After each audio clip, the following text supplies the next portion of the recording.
On today's episode, I'll be talking about the 2006 tragicomedy Little Miss Sunshine. If you're looking for a man with no plans or programs, and he always leaves a chance to hold hands for romance, or you're looking for the Luke with an old man or cold hands, a creature of the night heads for his spotlight, I'm here to welcome you to Brandon at Random Review, a method when I choose. It's Brandon at Random Reviews.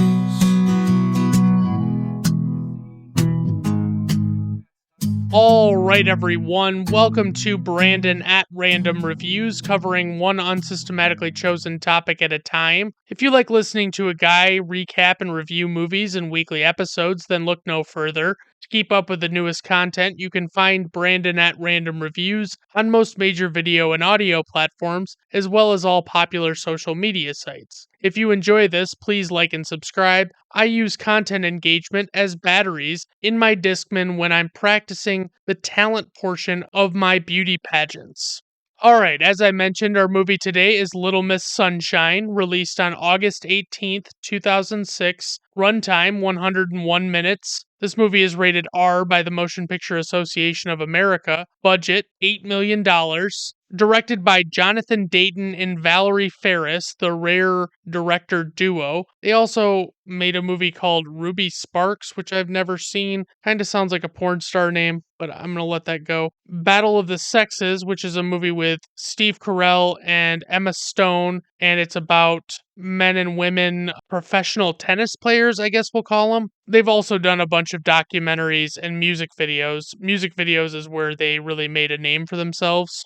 For the writer, we have Michael Arndt. He also wrote Toy Story 3, which is, in my opinion, it's overrated. I'm not a huge fan of Toy Story 3. I think that they went too all in on trying to tug at your heartstrings and really make you feel emotional. And they just kind of forced it for me, but it's neither here nor there. He also was a writer on The Hunger Games Catching Fire, which is based on a book, so he didn't really come up with that story. And he also wrote Star Wars Episode 7, The Force Awakens. At least he was a co-writer. I'm sure he was not the sole writer on that movie. For the composer, we have Michael, Dana, and Devachka. They also did the score for Fracture, which is, I believe, is that the one with Ryan Gosling and Anthony Hopkins, maybe? I can't remember. They did Lakeview Terrace, where Samuel L. Jackson plays a neighborhood cop, and he's basically like a psychopath, I think. They did 500 Days of Summer, which is a pretty fucking solid movie. I really like that one.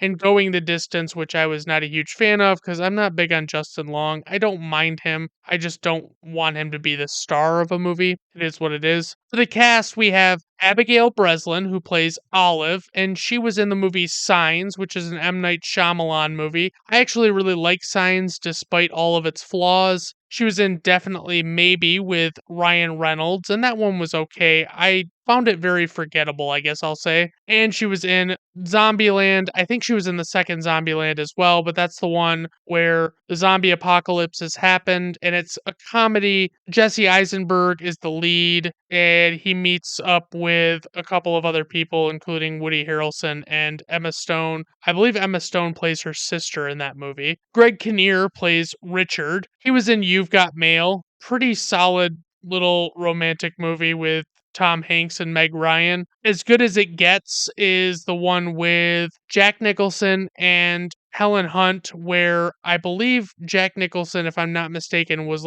madly in love with Helen Hunt, but she was way younger than him. And he was also a very big, pompous asshole. And he was also in the movie Stuck on You with Matt Damon, which is basically just a forgotten movie that I've never seen, but I've always kind of wanted to watch it just for funsies. Paul Dano plays Dwayne. He was in There Will Be Blood. I would say that was his breakout role, not so much this movie. There Will Be Blood, he is very good in, but of course he's in it with Daniel Day-Lewis, so he was never really going to get quite the amount of attention for that role as he should have. He was in The Batman. He played the Riddler, and I really enjoyed The Batman. I will say that I enjoy a little bit more action than that movie really portrayed. I know I love that they did all of the detective stuff because that's what Batman's really all about, but I wanted a little more excitement. It's a movie. It's not like I'm reading a book. If I was reading a book, it would have been, the best I could have asked for. And he was also in the movie Prisoners with Hugh Jackman and Jake Gyllenhaal, and that one's really solid. Very fucking crazy movie if you ever get a chance to watch it. We also have Alan Arkin, who plays Edwin. He was in Argo, which was the one that starred Ben Affleck, and Ben Affleck actually directed that movie as well. And it's about the people who pose as like a movie crew to sneak out of a country. I can't remember really what it's about. I don't want to get too far. He was in Glengarry Glen Ross, which is a solid movie. I believe it was based on a stage play, and it's just about a bunch of low level salesmen who really have to close out these deals to save their jobs. And he was also in Edward Scissorhands. And honestly, if you had told me that he was in Edward Scissorhands and I wasn't looking at his IMDb, I would not have believed you because I don't remember him being in that movie. But then again, I haven't seen Edward Scissorhands in a long time because I kind of think it's dog shit. Let me rephrase that. It's not for me. I don't think it's a good movie. I think it's kind of a ridiculous concept for a movie, but it's a Tim Burton movie. And if it's not a ridiculous concept in a Tim Burton movie, then what are we dealing with here? The only Tim Burton movies I really like are the Batman movies, but that's neither here nor there. Toni Collette plays Cheryl, and she was, of course, in The Sixth Sense, which I covered very recently with Haley Joel Osment and Bruce Willis, and she's amazing in that movie. She was also in Hereditary, which is one of the more well regarded recent horror movies to have come out. It's pretty solid. I don't know that maybe I waited too long to see it. It was just, and I think I said this last episode too when I was talking about her, I should say. She was also in The Hours, and I think that was Nicole Kidman and Julianne Moore and maybe Meryl Streep. And I had kind of forgotten she was in that, but that's a pretty star-studded cast, so it's not hard to forget somebody as good as Toni Collette in that company. Steve Carell is our last cast member that I'll list here, and he plays Frank. He was, of course, in The Office. He played Michael Gary Scott, the branch manager of Dunder Mifflin Scranton, for 7 seasons. And let me just tell you, that show was so terrible after he left. And there are people who still act like, oh no, it's still really good. And I'm like, that show was nothing. It had nothing going for it. And they did so many terrible things with the storylines. I couldn't even take it anymore. I ended up not watching it. I didn't really give a shit by the end, but I love the show. It's a comfort show. It's a great show to just put on and binge watch. He was in The 40-Year-Old Virgin. This was his breakout movie role, and he is great in it. He plays a 40-year-old virgin. He is the title character of that movie, and it is just incredible. He was in The Big Short, which is about the impending 2008 financial crisis. Like, it's set right before the financial crisis in the United States when the housing market bubble burst and all that stuff. It's a very interesting movie, and I've heard people say that they really don't like it, and I can't really understand how you would not like it, but to each their own. And of course, he was on a show called The Dana Carvey Show, which was very short lived and was very controversial. Watch the documentary on that if you ever get a chance. And he was also he got his most popularity when he was a correspondent on The Daily Show at the time that Stephen Colbert was still a correspondent there, and Ed Helms and all of these people were really cool correspondents for that show. It was really great. For casting notes, casting directors Kim Davies and Justine Baddeley supposedly traveled to every English-speaking country to find out who would play Olive Hoover until they ultimately found Abigail Breslin through an audition when she was 6 years old. Paul Dano was cast in his role 2 years before production began. Bill Murray was the original choice to play Frank. I believe the script was actually written for him. Other actors considered included Robin Williams, Alec Baldwin, and David Duchovny. Despite Steve Carell's minor popularity as a correspondent on The Daily Show at that time, producers feared he was not famous enough when they were casting, and ultimately, I will get into this later, but ultimately, Steve Carell became much more popular before this movie ended up coming out. It was like they were casting him before he hit it big, really, and it was kind of crazy. But anyway, Thomas Hayden Church turned down the role of Richard, a decision that he said he later regretted. Ray Romano was also considered for that role. Donald Sutherland almost won the role of Edwin Hoover, before Alan Arkin was cast. For the plot synopsis, a dysfunctional family determined to get their young daughter into the finals of a beauty pageant take a cross-country trip in their VW bus. For the tagline, everyone just pretend to be normal. It kind of fits. It's not great, but I kind of like it too. Alright, guys, let's just dive right into the plot of this motherfucking movie. So, of course, this movie starts off with cute little Abigail Breslin in close up, staring at a TV screen, mesmerized while watching a beauty pageant. Her character's name is Olive. Olives are a food that I refuse to eat in any variety, as I find them disgusting, but as a name, I suppose it's okay and I won't hold it against her. The beauty pageant is Miss America and it features Regis Philbin's voice, rest in peace, announcing the winner, Miss Kansas. Naturally, as I mentioned, Abigail Breslin as a girl who would have been just under 10 years old when this was shot is a cutie, but is probably not a girl that you would really think of as being in beauty pageants. Like, she's a cute kid, but she's not like that kid. You know what I mean? And I mean that in the best way possible because she has glasses and a personality. And honestly, beauty pageants and the people involved in them are something that I just find very bizarre and unsettling and don't like very much at all. You have these mothers who typically wear too much fucking makeup, who dress up their daughters and legitimately cake makeup on their faces and do their hair all fancy and have them parade around on stage in front of a weirdo audience, and it's just fucking bizarre. I just wanted to get my feelings on child beauty pageants out of the way early so that I don't have to really dwell on that for the entire episode. Olive is obviously very enamored by the spectacle of this pageant and clearly dreams of experiencing it for herself. It cuts to footage of her father Richard, who is played by Greg Kinnear. Richard is a motivational speaker, and the footage is of him seemingly talking to a crowd of people, dispensing his horseshit philosophies and ideologies, likely to a group of dim-witted people who are eating up his every word. But as he finishes up his speech, it's revealed that he's actually talking to a small classroom of about 10 people who are all pretty underwhelmed by his talking points.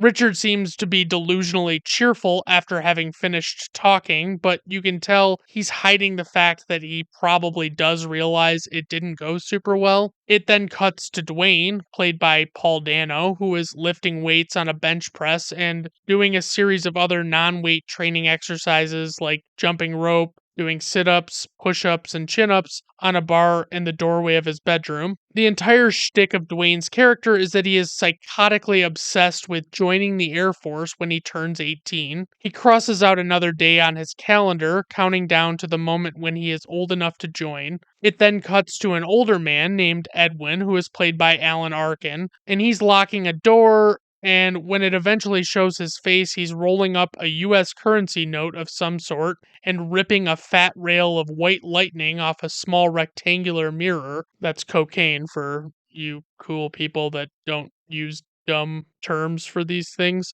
Anywho, after the Colombian nose candy begins to take effect, Edwin gets up and sits in a more relaxing chair on the other side of the room and leans back to relax. Cheryl is shown driving home while arguing on the phone with who we later learn is her husband Richard, the motivational speaker we met only moments ago. The phone conversation is an argument because Cheryl is pleading with Richard that they need to let her brother Frank stay with them as he has nowhere else to go and is going through a really rough patch at this time. As she takes a drag of her cigarette, she assures Richard that she's not smoking and proceeds to toss the cigarette out the window. She also lies to Richard and tells him that she's at the hospital even though she's clearly still on the highway. Then it shows Frank sitting in a wheelchair in a hospital gown, hooked up to an IV in the hospital. He stares blankly out the window as he awaits Cheryl's arrival, and the words Little Miss Sunshine appear across the screen and over his face. Cheryl frantically walks down the hall of the hospital and is met outside one of the doors by a doctor who assures her that her brother is fine, and she breathes a sigh of relief. The doctor continues by telling her to keep Frank away from sharp objects, not shark objects, but sharp objects, knives, scissors, etc. And it's alluded to that because of some sort of insurance limitation, the doctor cannot keep Frank for observation despite wanting to. For my listeners outside of the United States, or rather in countries with socialized healthcare, in the US, if you don't have health insurance, a hospital's only obligation to a patient when they are experiencing something life threatening is to ensure that they've been stabilized and are no longer in immediate danger of dying. Just so you know, then after that, they have to bounce them almost immediately unless they intend to pay for additional treatment out of pocket, which is absurdly expensive, as you may be aware of. Cheryl walks in and sees her brother Frank sitting in the wheelchair and hugs him from behind and tells him that she's so glad he's still here, which in this context, still here means still alive. Frank emotionlessly says that that makes one of us. Then it cuts to the two of them on the ride home from the hospital, and Frank is still being very somber and not really speaking and just staring out of the windshield. Cheryl asks him if he wants to talk, and Frank just says no. We can ascertain based on a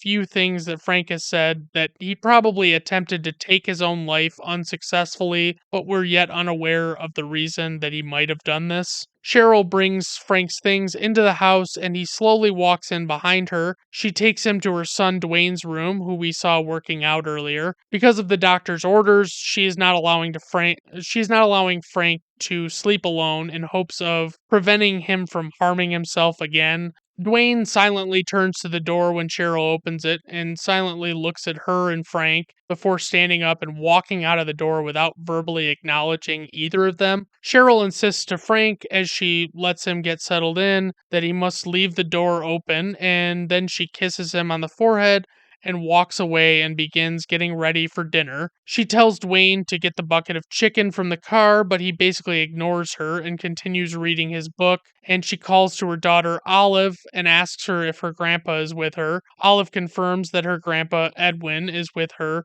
and says that they're still rehearsing. Richard walks in the house and Cheryl tells him that Frank is there, and he asks her if a man named Stan Grossman called. Dwayne finally comes back in with the chicken, and it's revealed that Stan Grossman is Richard's contact. I wouldn't call him an agent because it's clearly not that. It's like he's a guy that's supposed to be helping him regarding a book that he wrote that he is trying to get published. Richard is very frustrated because it seems as though this has been a very long and drawn out process with the book, and he wants to know if it's actually going to get published. Cheryl comes back in the room and asks Richard what the deal is with Stan, and Richard explains that he is away in Scottsdale, Arizona, and so there's no real update on the book. And when Cheryl asks a follow-up question to this, Richard dickishly asks her to let him worry about it. And first, I just want to say that Greg Kinnear always does an amazing job playing an unlikable character, because even this very dismissive remark does great work establishing we as the audience are not supposed to like Richard or the kind of guy he is. But I want to be clear, I do like Greg Kinnear quite a bit. It's just he frequently plays these kinds of characters, so it's hard to remember that. Like, dude, your literal wife is taking an interest in something that is going on in your life that will probably impact not only you, not only her and you, but the rest of your family. And you are rudely telling her to essentially fuck off instead of just telling her what's going on or even being nice about it. And it's like, hey, fuck yeah, buddy. Cheryl calls out to Olive again, letting her know that dinner is ready, and Dwayne goes to his room to non-verbally tell Frank that it's time to eat. Frank questions him about why he voluntarily isn't talking anymore, and Dwayne motions to a large black and white painting of Friedrich Nietzsche. Naturally, Frank and everyone in the audience is a bit confused by this and knows there must have been a bit more to the story than that explanation. I couldn't even tell you. I think Nietzsche was like a philosopher or a writer. I've heard his name several times, but I can't remember what he actually was really famous for. Frank comes out to the dinner table where Dwayne is sitting alone, and Frank sits next to him and asks him who he hangs out with, and Dwayne shakes his head, indicating that he doesn't hang out with anyone. Dwayne frantically writes on a notepad the words, I hate everyone, and shows it to Frank, and Frank asks, what about your family? To which Dwayne underlines the word everyone that he has written. Richard comes to the table and haphazardly greets Frank, and Richard awkwardly sits down for a few seconds and doesn't really seem to know what to say, and then he just excuses himself to go get Olive and his father, Edwin. Cheryl comes to the table and insists that everyone have some salad, and Frank mentions to her that he noticed Dwayne has stopped speaking. She explains to Frank that Dwayne has taken a vow of silence as he wants to join the Air Force to become a test pilot, and he has opted to take the vow until he ultimately reaches that goal. Dwayne is 15 years old at this time, so he is supposedly taking this vow of silence until he turns 18. As Frank shares his disbelief over this very notion, Olive comes in and greets him and kisses him on the cheek. She looks down and notices a wound on Frank's arm and asks him what happened, and Cheryl does her best to steer Olive away from this subject. Frank says it's okay and explains that he just had a little accident, and Richard quickly attempts to deflect by changing the subject. Edwin finally enters the room and immediately begins to complain about them eating chicken again when he sees the bucket on the table. He begins to complain about how things were better at Sunset Manor, and Richard calmly tells him that he shouldn't have gotten himself kicked out of Sunset Manor if he liked it so much. And the big thing with Edwin is he is always very inappropriate and he's always using swear words and inappropriate language. And that's just the guy he is. He's just an older man and he just doesn't care. Frank asks Dwayne when he began the vow of silence, and Richard interjects and answers him and says 9 months, and that Dwayne has not said a word in that time. Richard says that the vow shows tremendous discipline, but it's really not clear if he really means the sentiment or if he's just being a giant prick, because that's totally within the realm of possibility for him to just kind of say some shit like that sarcastically. As Richard continues with his thought, Dwayne turns to him in annoyed silence as Richard points out that the sacrifice reminds him of Richard's 9 steps philosophy in his motivational speaking. Edwin immediately becomes annoyed and tells him to shut the fuck up about the 9 steps already, and Cheryl seems equally annoyed and hopes to diffuse whatever Richard is talking about. Olive looks up to her Uncle Frank and asks him how it happened, and Cheryl tries to silence her to be polite, but Frank clarifies that it's okay and he'll share with Olive what happened if it's okay with everyone. Cheryl explains that she is pro honesty and she is fine with discussing what happened with Frank, and she explains to Olive that he didn't really have an accident at all. It's explained that Frank actually did try to kill himself, and this clearly upsets Olive, and she asks him why, and immediately Richard interjects and says that he doesn't think this is an appropriate conversation for his daughter. Cheryl insists that Frank be allowed to speak, and Richard just continues fucking interrupting him, and while Frank explains that he did what he did because he was very unhappy, Richard is talking over him the whole time, explaining that Frank is a very sick man and that he's sick in the head.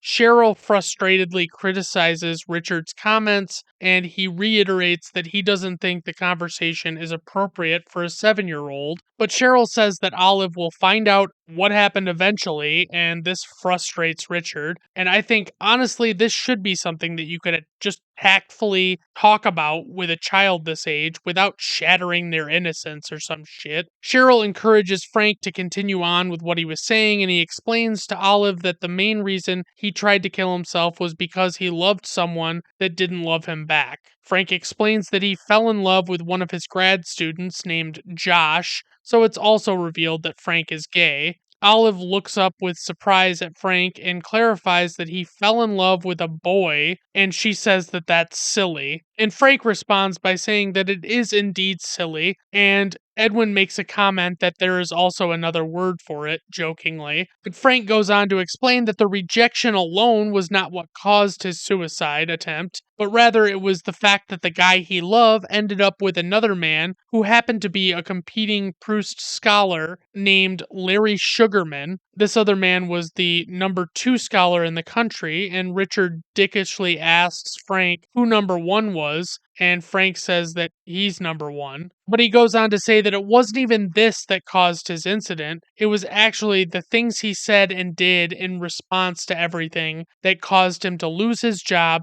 And ultimately, the final straw for Frank was when, after all of this, Larry Sugarman was given a MacArthur Genius Grant. Richard chimes in again to point out to Olive that what happened was Frank gave up on himself, and he clarifies that that is something that winners never do. AKA, he is back to dispensing more of his motivational horse shit about the 9 steps. Frank turns to Dwayne and asks him if Richard is always such a prick like this, and Dwayne nods his head to confirm. Olive begins talking about an Albuquerque beauty pageant, and it's established that Dwayne is not Richard's son during this explanation, but Olive was a contestant at this beauty pageant, to be clear. Olive explains that she placed second in the Albuquerque contest, and Frank asks her if she thinks that she has a chance to win the next pageant, and she says she thinks she does. When Frank tells her good luck, Richard again interjects to tell Frank that it's not about luck and that luck is a name losers give to their own failings. And I'll tell you right now, the way he says it sounds douchey, but the way Ron Swanson says essentially the same exact thing sounds incredible and hilarious. Richard mentions that Cheryl's sister left a message on the machine about something called the Little Miss Sunshine pageant, and Olive jumps up in excitement to go listen to it. When Olive listens to the message, Cheryl's sister explains that the winner of the pageant that Olive placed second in was disqualified for some reason involving diet pills, which means she got first place and is now qualified to compete in the Little Miss Sunshine pageant this year. When Cheryl returns her sister's call, it turns out that the message on the answering machine was cut off, and her sister actually went on to explain that she couldn't take Olive to the pageant because she has other plans that she can't break, and it's this weekend. Like, it's either Thursday, I think it's Thursday, and it's that coming weekend, so she can't cancel her plans. Cheryl says she will figure it out and hangs up, and Richard immediately begins freaking out because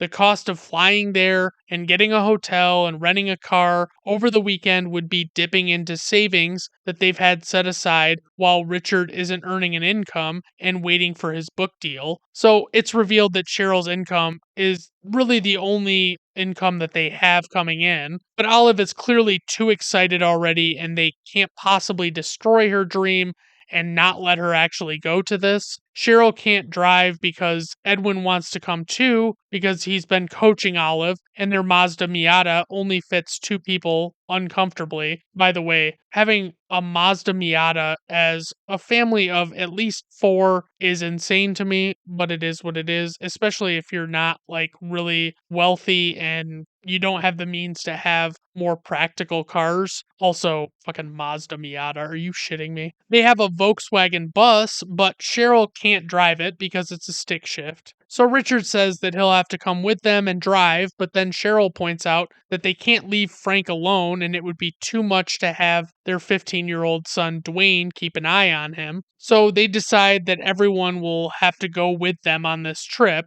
And you may be thinking, why does Dwayne have to come with them? And well, given that Dwayne is 15 and it's going to be the whole weekend, I think it's safe to say that they don't want him stuck there alone in case something happens. He's not an adult, he doesn't have a license, all of that stuff.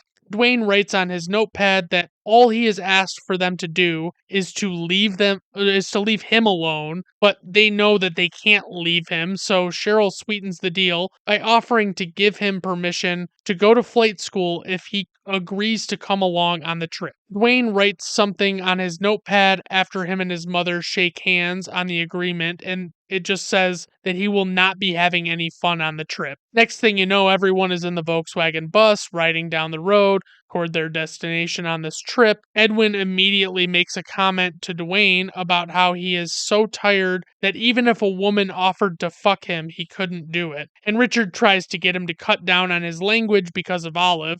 And Edwin points out that Olive is wearing headphones and listening to music and can't really hear him, but Richard still doubles down, and no one else really in Richard's mind really wants to hear what Edwin has to say, especially the more inappropriate things. Edwin then decides he's going to dispense some advice to an apathetic Dwayne sitting next to him by telling him to fuck a lot of women, not just one. It's important to remember that Edwin is not Dwayne's grandfather at all, but this advice probably would have been given regardless, it seems. Edwin continues on by asking Dwayne if he is having sex yet, and obviously Dwayne doesn't say anything back, and Edwin pleads with him to make the most of these years and to have plenty of sex, and of course, Richard is still trying to get him to shut up the whole time. He explains that if Dwayne is 15, that means that him and the girls he'll get with are both jailbait, but he says that when Dwayne turns 18, getting with those girls will get him 3 to 5 years. And then Richard starts yelling at him to stop, and Edwin gets irritated at his son's attempts to stifle his sentiments and yells that he still has Nazi bullets in his ass and says that Richard is as bad as those people at Sunset Manor. And we find out, because Frank asks, that he got kicked out of Sunset Manor for snorting heroin and getting caught doing it. Edwin tells Frank that he realizes Frank's a homo, but hopes that he can appreciate the fact that it was 4 girls for every guy at Sunset Manor, and it was a paradise, and now he's sleeping on his son's couch, and it's been awful. Frank deliberately keeps the conversation going, really just to piss off Richard, and Edwin gets done talking about all of the sex that he was having. Olive suddenly takes off her headphones and asks what everyone's talking about, and Edwin just says, politics. And this is enough to dissuade Olive from keeping her headphones off at all. They stop at Denny's to eat, and Cheryl tells everyone that they should stick to things on the menu that are under $4 to save money, which would be a near impossible task these days. I'm guessing the logic of this still saving money is that Edwin had to come regardless, and last minute airfare for 3 people, plus a hotel, plus a car rental, and any other regular expenses would still probably have been significantly more than what they would have ended up spending driving and paying for all of these people to come. Because although the plot synopsis calls this a cross-country trip, it was really just from New Mexico to California, and I think most people would think cross-country trip and assume that that legitimately meant driving from the East Coast to the West Coast or something close to that. But I mean, you only have to pass through one state to get from New Mexico to California. Anywho, as they're ordering, Olive hesitates a bit and decides to get waffles a la mode after she finds out what a la mode means.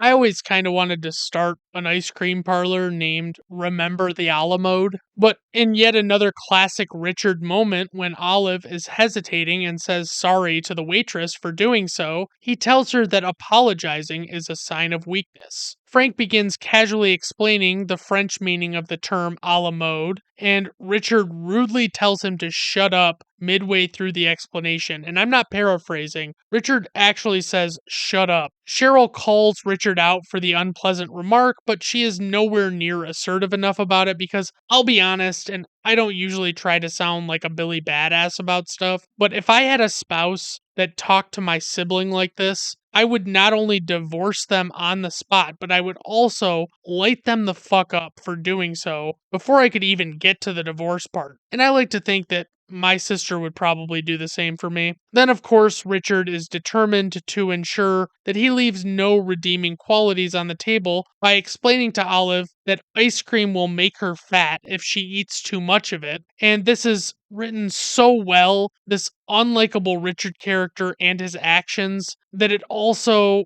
does the thing to me that I've had happen multiple times in real life, where I start to dislike otherwise likable people like Cheryl because she actually saw something in this guy and is now staying with him, and it kind of ruins her for me a little bit. Basically, everyone at this table chimes in to protect Olive and let her know that she can eat the fucking ice cream without any guilt. Then Richard doubles down and gets super manipulative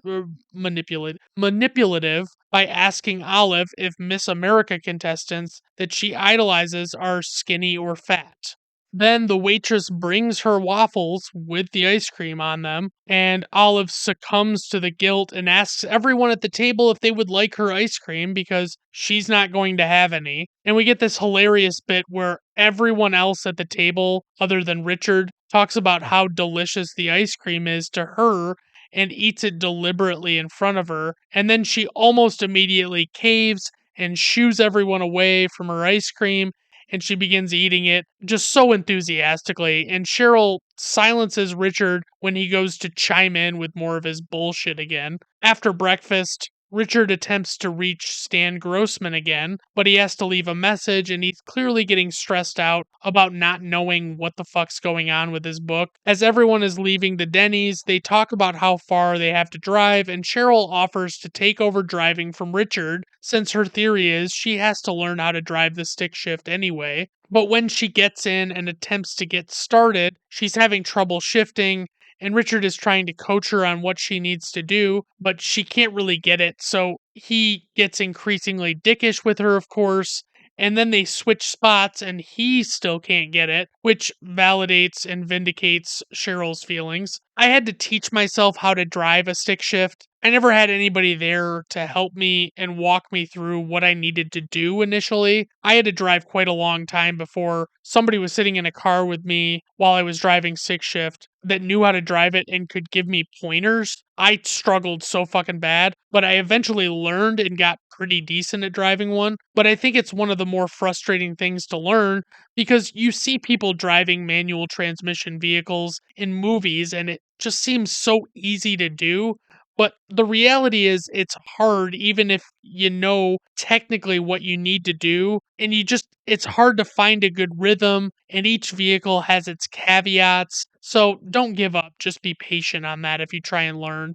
So they take the bus to the shop, and the mechanic tells them that their clutch is shot and it will take too long to get a replacement with it being the weekend. Basically, he says like it'll be Thursday and it's like Friday or something. But he tells them that VW buses can be started in third gear if they, for instance, park on a hill and get the car moving before they try and start it. So basically, for the rest of this movie, they have to either, if they're not on a hill, push the bus to get it rolling when they can't find a hill, or they just cannot drive it. So Richard has to just start it that way, and then everyone who is pushing has to run around and jump in the side door on the fly, which would, of course, be very difficult and quite dangerous. So they get the bus going, and everyone settles in and seems kind of happy, but after a while, it has really devolved into Richard telling the story about how he started looking into the book deal, and everyone is struggling to hide their annoyance with him as they humor his story.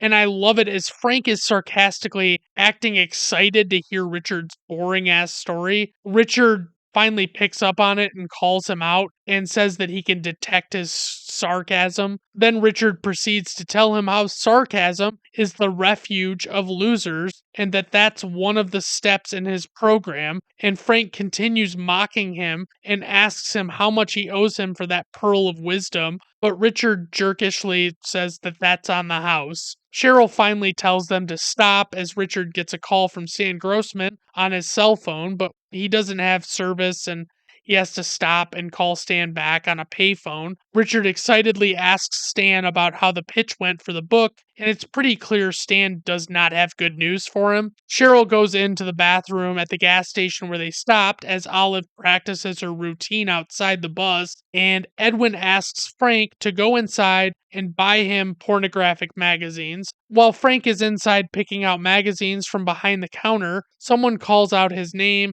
and it turns out to be Josh, the grad student that Frank had fallen in love with and was rejected by. It turns out that Josh is there with Larry Sugarman, the man he rejected Frank for, and they're having a spa week somewhere.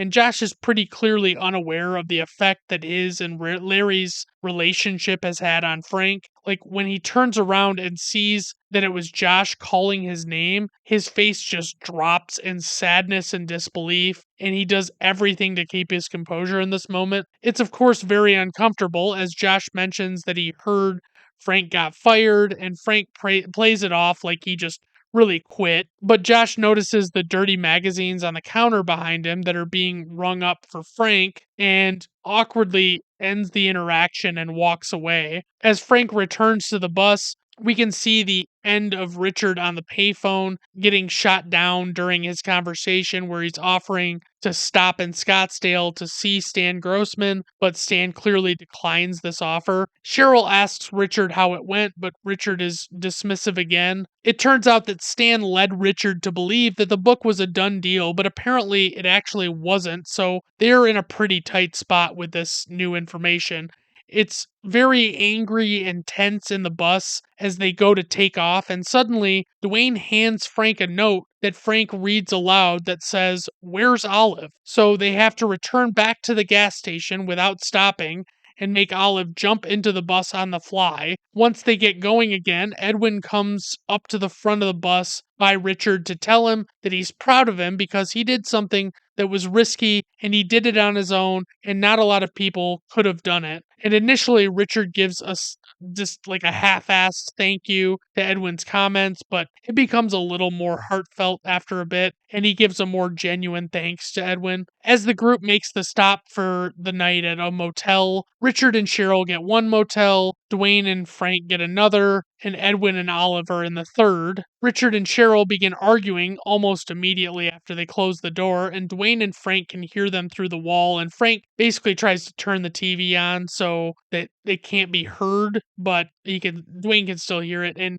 Dwayne seems so pleased as he hears his mom telling off Richard and criticizing his 9 steps approach to everything. Olive confesses to Edwin that she is nervous about the competition the next day, and Edwin gives her a little pep talk. Olive asks him if she's pretty, and he says yes, and when she tries to tell him that he's just saying that, he doubles down and tells her that she's the most beautiful girl in the world, and it's not her brains or her personality, but her looks alone. She tells him that she doesn't want to be a loser because her dad hates losers, and she's like got tears in her eyes as she's saying this. Like, obviously, her father is having this impact on her. And Edwin dispenses some of the best advice by saying that a loser is someone who is so afraid of not winning that they don't even try, and he tells her that she's trying so she can't possibly be a loser. It's this really sweet moment, and I love it dearly, and he wipes the tears from her eyes and tells her that he loves her before they go to bed. After Richard and Cheryl's argument, there's a lot of tension as they're both sitting on the bed in silence, facing away from each other. Suddenly, Richard puts on his shoes and says he's going to fix this, but of course, no one really knows for sure what that means but him. So he goes outside and he hops in the bus and tries really getting it started, but he realizes he can't, so he's frustrated, and he gets out and approaches these men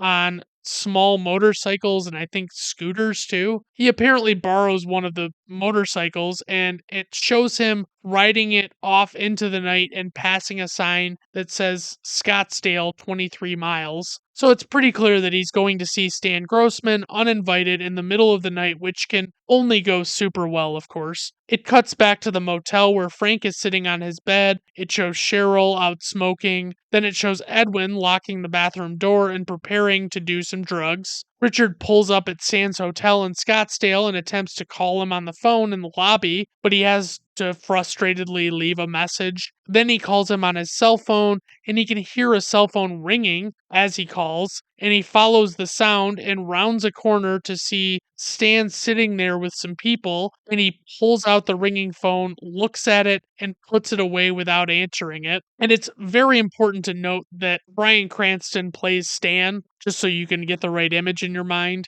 Richard walks up to him, and when Stan can hear the ring of the outgoing call on Richard's cell phone, he turns around and is shocked to see Richard standing there. Two of them go outside and talk, and Richard criticizes Stan for saying that Richard's program was great and that the book would happen. Stan clarifies that at the time, he really did think it was a good book and that it would happen, but he says that the problem is not the program itself, but rather Richard himself. He says the biggest issue is that no one cares about Richard or even knows who he is, so no one really cares about his philosophy on how to be a winner. Richard pleads with him that he is giving up too easily and that they can try other things, but Stan is convinced that the whole concept is dead in the water and that they should probably move on from it. Stan also explains that he pushed the book and the concept of it very hard to a lot of people, and no one really went for it, and it's not really worth any further effort. Richard then doubles down and says that this is what the 9 steps are all about and acts like he's making a big declaration by telling Stan that he is out of the deal, like Stan gives two shits about that. The next morning, Richard and Cheryl are laying in bed, sleeping, and are awoken by Olive. Richard asks her what's going on, and Olive says that Grandpa won't wake up. So it cuts to them following an ambulance in the bus to the hospital and sitting in the waiting room. Olive is asking her various family members in the waiting room if they would like to take an eye test that she found.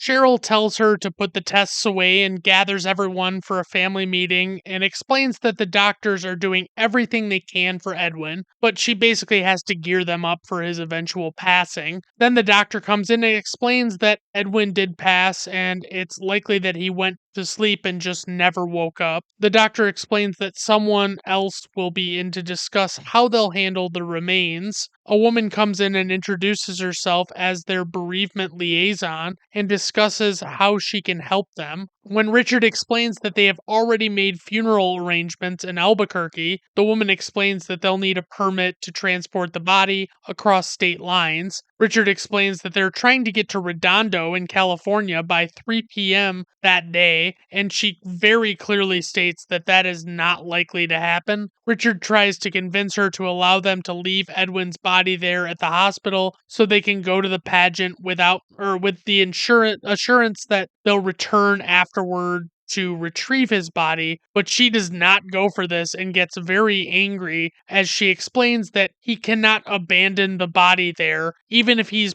promising to return, because it'll become the responsibility of the hospital to take care of the body if he doesn't come back, and she really can't allow that. Richard convinces her to let the family view his body while it's still in the hospital bed before being transported downstairs to the morgue. Cheryl has to tell Olive that Little Miss Sunshine will have to wait until next year, and Richard stands up and says no, because they've come too far and he won't do that. So he decides that they're just going to smuggle Edwin's body out of the window and take him with them instead of leaving him there so that they can make it to the pageant, because Richard knows that Edwin would have wanted Olive to make it to the pageant and actually compete. No one is really on Richard's side with this idea, but eventually they can see how frantic and grief-stricken he is, so they get the ball rolling on smuggling this body out of the window of this hospital room, which is slightly above the ground floor. Now we're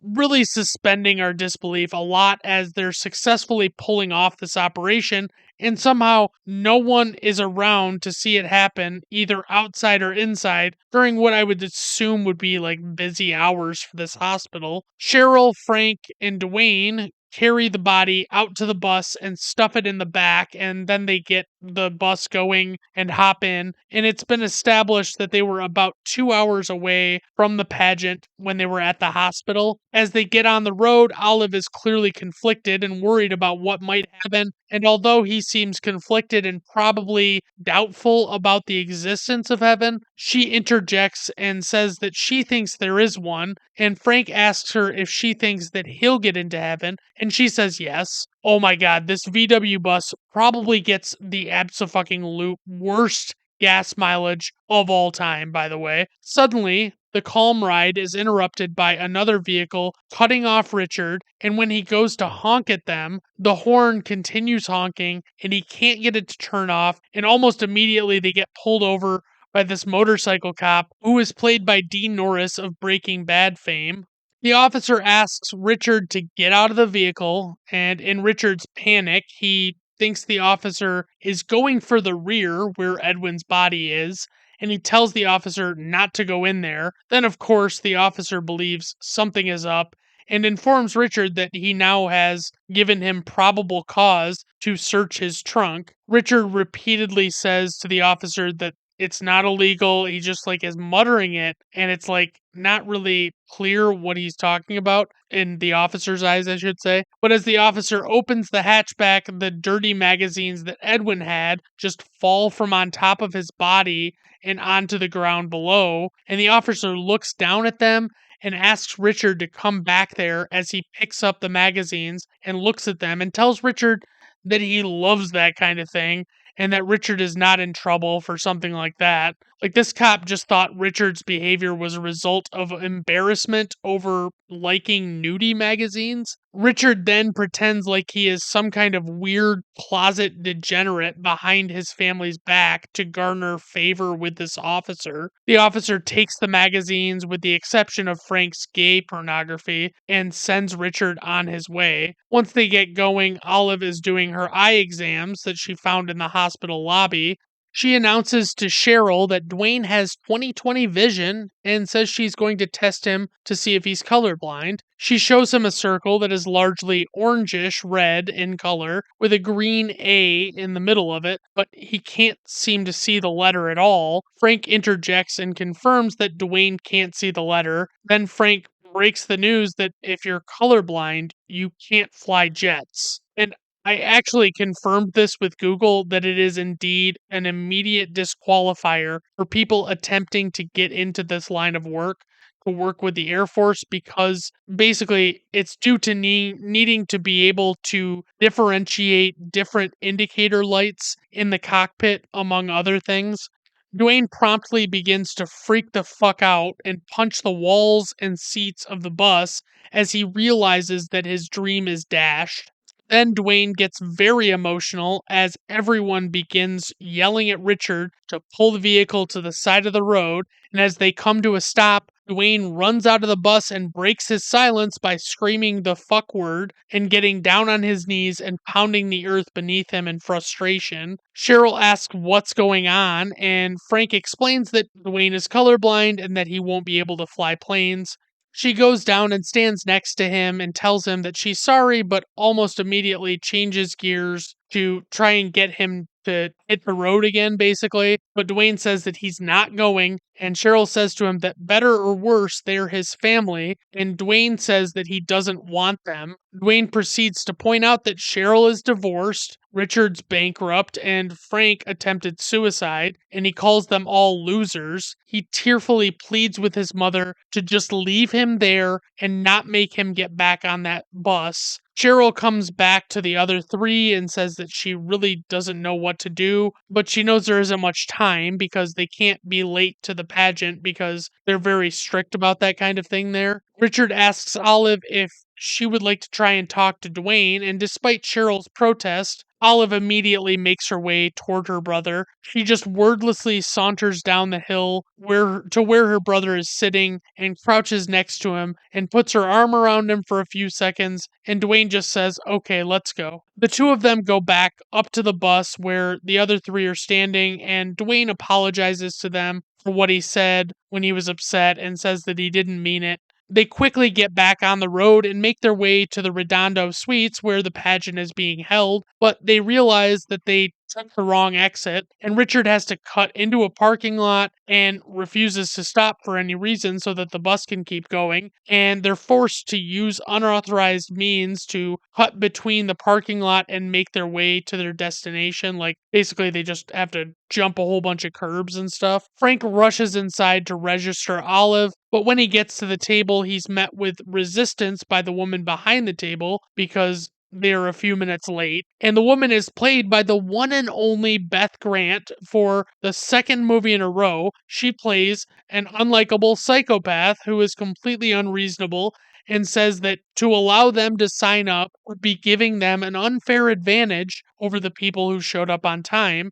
And just as Richard gets on his knees and pleads with the woman, the man next to her interjects and says that he can just put them into the system and that it will be no problem. Olive looks over and sees Miss California signing autographs, and she rushes over to meet her, and they talk about their talents for a bit as she signs the autograph for her. With desperation in her eyes, Olive looks up and asks Miss California if she eats ice cream, and she says that she loves ice cream, and her favorite flavor is chocolate cherry Garcia, although she denotes that it might actually technically be a frozen yogurt. For those that don't know, Cherry Garcia is a flavor of Ben and Jerry's and is actually an ice cream, not a disgusting yogurt. I'm sure there are probably frozen yogurt varieties of the original, but I don't think they ever made a chocolate Cherry Garcia. Anywho, chocolate Cherry Garcia frozen yogurt, I should say. The original flavor is vanilla ice cream with chunks of cherry and fudge mixed into it. The chocolate version is a special edition that utilizes chocolate ice cream instead of vanilla. The original name of the flavor is a play on the name Jerry Garcia, who was the lead guitarist and a vocalist for the band The Grateful Dead. He wasn't the lead vocalist, of which he was a co founder during the counterculture movement of the 1960s. As you can imagine, the band is very commonly associated with hippies and drug use. Garcia passed away in 1995, the year after he was inducted into the Rock and Roll Hall of Fame. The Grateful Dead is a solid band, and although they have a few decent radio friendly songs,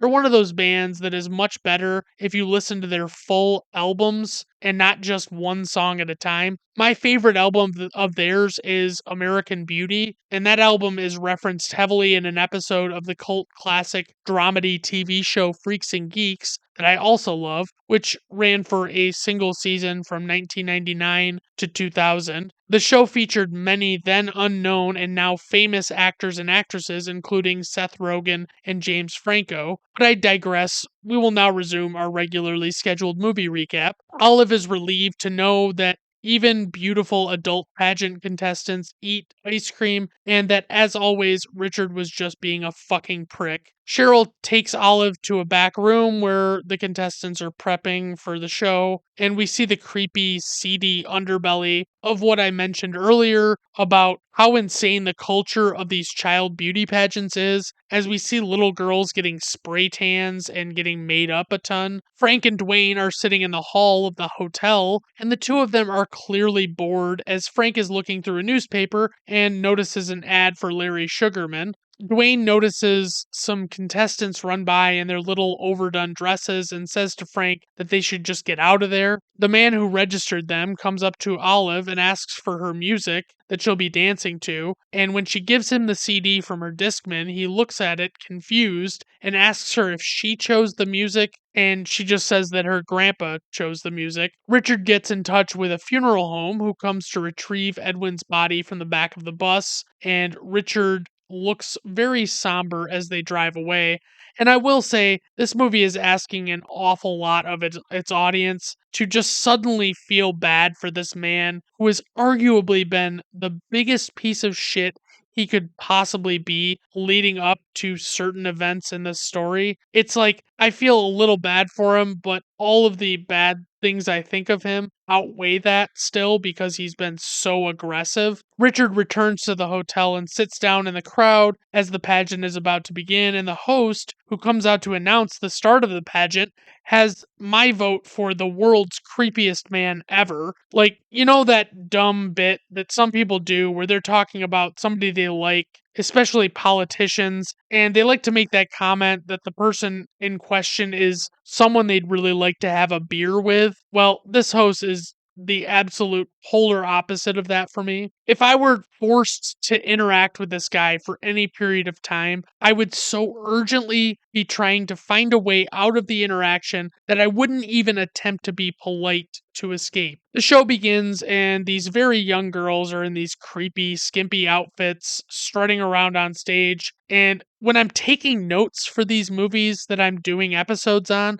I have to pause a ton so that I can make notes without actually missing anything else. And during the scene where they're walking on stage, I had to be very careful because I felt like a creep. I mean, even watching it, I felt like a creep. But if I had to pause it while some super young girl in skimpy clothing was walking around on screen, I was going to feel irredeemably creepy, even with no bad intentions. And I do have to thank this movie for minimizing the amount of that I have to deal with as I watch it. It's Olive's turn, and she looks arguably the most normal by far of all the girls on stage, and she just seems like a regular girl walking around for everybody. Richard turns to a man he is sitting next to in the audience and asks him if he has a kid in the show, and the man has this look on his face and he like removes his earplug and turns to Richard, and instead of answering the question, he just asks Richard if this is his first time at one of these pageants. And when Richard says yes, the man just puts the earplug back in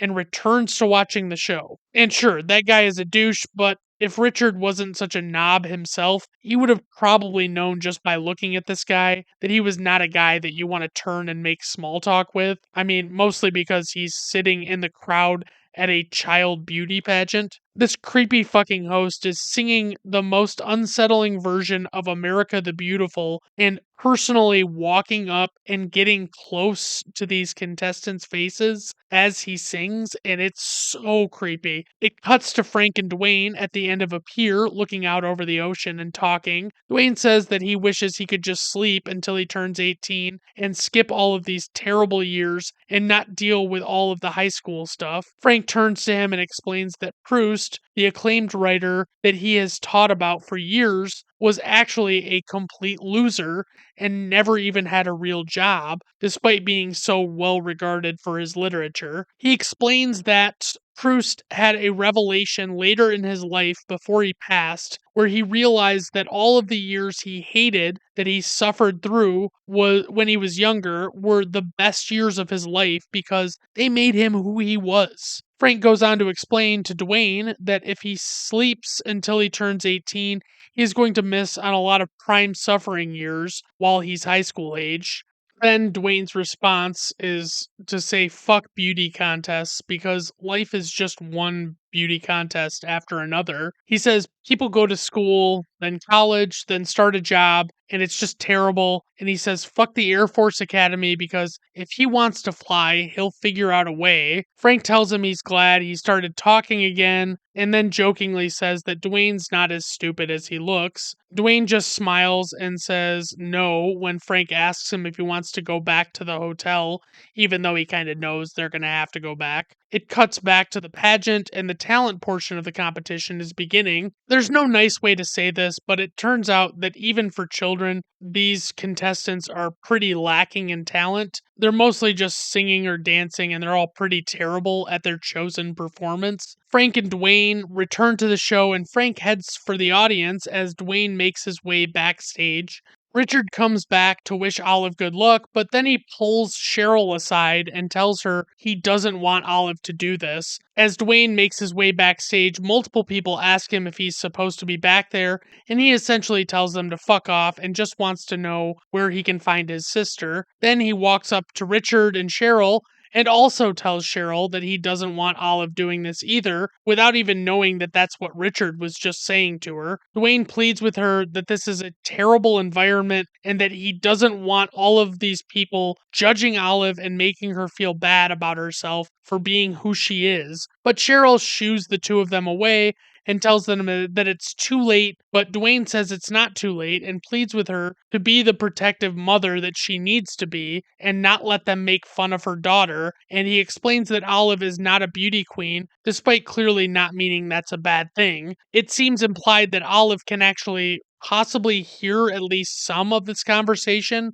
potentially, but it's not like very clear if she can or not. But if she heard him say that about her not being a beauty queen, then her feelings would logically be hurt, especially with how young she is. Dwayne tells Cheryl that if she's not going to do anything, that he's going to take matters into his own hands and stop Olive from participating. But they come to get Olive to bring her out for a performance before anything can really happen. And as the stage coordinator is being very insistent that it's time for Olive to go, Cheryl sits down behind Olive and assures her that if she doesn't want to do this, she doesn't have to, as Olive seems to have some level of reluctance about going out there. But Olive takes off her glasses and puts on her top hat and just heads out to the stage. Cheryl, Dwayne, and Richard wish Olive good luck as they see her walking away, and Frank joins them as they go to sit down in the audience and watch her perform. Olive nervously walks up on stage and summons the host slash MC creepy guy over to her, and she says into the microphone that her performance is dedicated to her grandpa who taught her all of her moves. The MC asks her where her grandfather is right now, and she says in the trunk of their car, and the MC doesn't really know what to make of this and then just says okay. Suddenly, the song Super Freak by Rick James comes on, and Olive begins dancing to it. She dances very suggestively as the song progresses, and the audience watches in stunned disbelief as this little girl is like tearing off layers of her outfit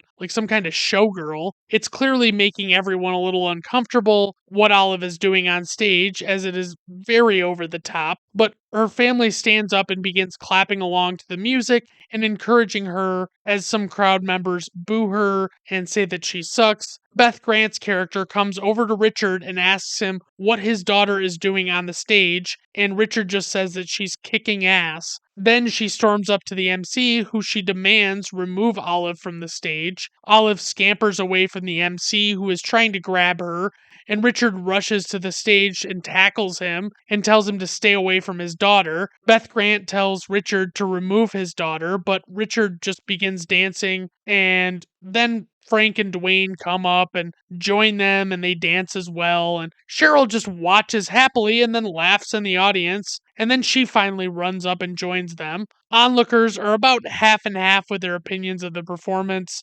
The uptight assholes seem to hate it, but the other ones seem to enjoy it, and it's like just lighthearted fun to them. But eventually, the music gets cut off, and the family is just awkwardly standing on stage in the sudden silence. It cuts to the five of them sitting outside of an office as Beth Grant is yelling at a police officer inside. The police officer comes out and informs the family that they are free to go if they promise to never enter their daughter into a beauty pageant in the state of California ever again. Frank turns to them and says that he thinks that that's something they can live with, and then they head back out to the bus and tell Olive that her grandpa would have been really proud of her, and they push on the back of the bus to get it going again before they hop in. And they break through the gate at the toll booth and shock Beth Grant again before hitting the open road, and we roll credits. All right, so trivia for this movie: the production crew made sure Abigail Breslin really was listening to music in her headphones to keep her from hearing Alan Arkin's profanity laced scenes. All of the girls acting as participants in the Little Miss Sunshine pageant,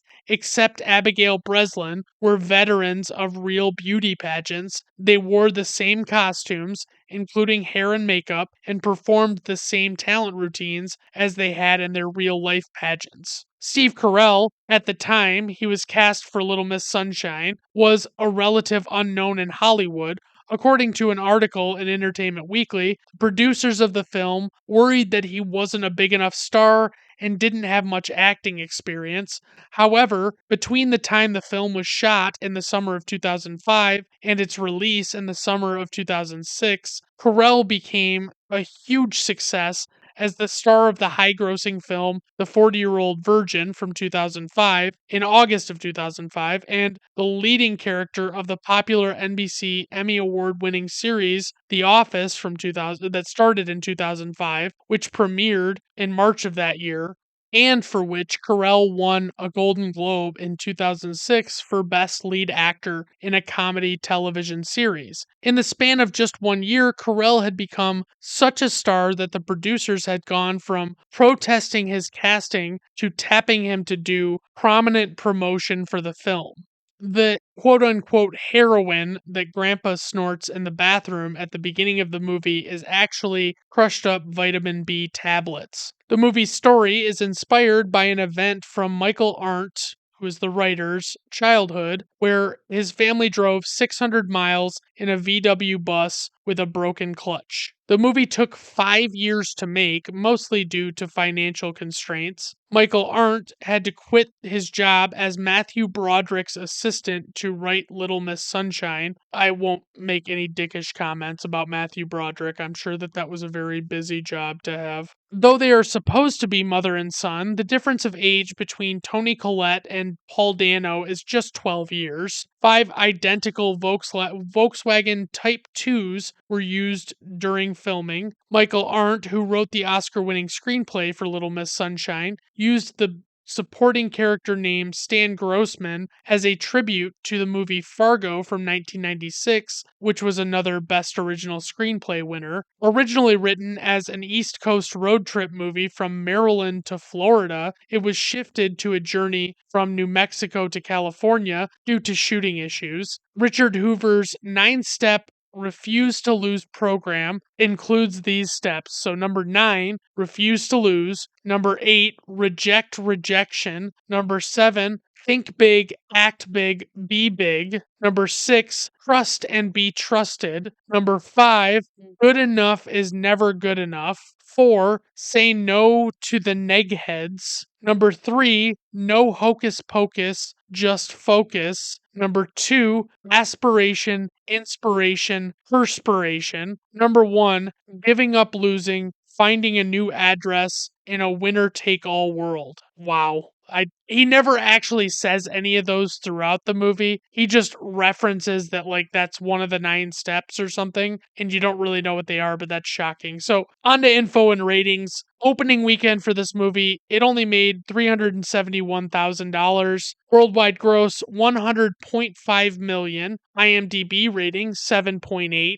Letterboxd rating 4.2. Rotten Tomato critics score 91%. Rotten Tomato audience score 91%. Personal rating 5 out of 5 stars. Praise for this movie. It's absolutely fucking heartwarming and very well written. There are so many lovable and hateable characters on screen that really are brought to life by so many great performances. I wouldn't say that any person at all in this movie does a bad job of acting at all. For criticism, presumably because Richard is driving most of the time, no one ever subtly comes up behind him and just snaps his neck, because honestly, if this were a real person, I'd like to think that probably would have happened. Not condoning violence or murder, but I'm just saying this guy is a big piece of shit. Alright, everyone, thank you for stopping by. I do appreciate it. Have a good rest of your day. Bye now.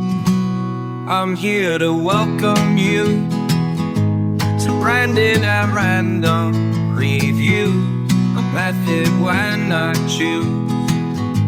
It's Brandon at Random Reviews. What you hoped you would see is half blind with hats tied, with all the dates of release for Footloose, The Dark Knight, a Kurt Russell brain freeze, Rear Windows and Gaslights. I'm Billy and your Meg, Sharon Stone, the leg spread. The part starts with the eggs, you won't stop till you're dead. I'm here to welcome you to Brandon at Random Reviews. No method when I choose. It's Brandon at Random Reviews.